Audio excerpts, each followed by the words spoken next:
નમસ્કાર, જય હિન્દ, જય ભારત. બધાને અમારા જય શ્રી કૃષ્ણ.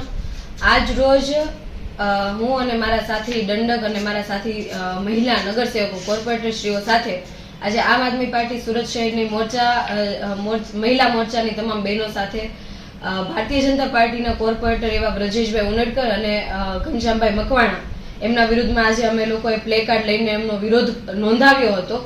કારણ કે દર વખતે સામાન્ય સભાની અંદર વારંવાર જ્યારે આમ આદમી પાર્ટીની મહિલા બહેનો જે નગરસેવક છે, કોર્પોરેટર છે, જે લોકોએ મત આપીને એમને સદનમાં બેસાડ્યા છે, લોકોની રજૂઆતો કરવા માટે સદનમાં જ્યારે ભેગા થતા હોય ત્યારે ભારતીય જનતા પાર્ટીના અમુક કોર્પોરેટરોમાંના આ જે કોર્પોરેટરોના નામ લીધા એ કોર્પોરેટરો મહિલાઓ વિશે ટિપ્પણીઓ કરવી, મહિલાઓનો અમારા જે નગરસેવક બહેનો જ્યારે ઊભા થઈને બોલતા હોય એમના ચાંદુડિયા પાડવા અને જાહેરમાં પણ અમે ના બોલી શકીએ એવા જે કૃત્યો કહેવાય કે વાત કહેવાય એવું બોલતા હોય છે. ત્યારે આજે અમે લોકો એમનો વિરોધ નોંધાવ્યો અને અમને ચીમકી આપી છે કે ભવિષ્યમાં પણ હવે બીજી વખત આવી ઘટના ના બને, ભવિષ્યમાં પણ આમ આદમી પાર્ટીની જે બહેનો છે એમના વિરુદ્ધમાં ક્યારેય કોઈ પણ પ્રકારની ટિપ્પણી, ક્યારેય કોઈ પણ પ્રકારના ચાંદુડિયા એવું ના કરવામાં આવે.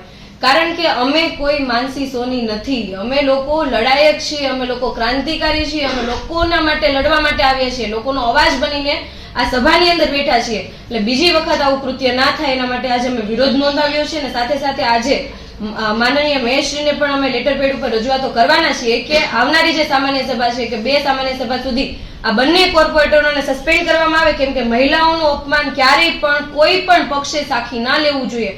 કેમ કે મહિલા એ નારી શક્તિ છે. જ્યારે આપણે એક વખત મહિલાઓને સશક્તિકરણની વાત કરતા હોય, મહિલાઓને આગળ વધારવાની વાત કરતા હોય ત્યારે જ એમાંના અમુક જે કોર્પોરેટરો, જે નગરસેવકો પર લાંછન કહેવાય એવા નગરસેવકોને સસ્પેન્ડ કરીને ઉદાહરણ બેસાડવું જોઈએ. ભારતીય જનતા પાર્ટીને માનનીય મેયરશ્રીને ઉદાહરણ બેસાડવું જોઈએ.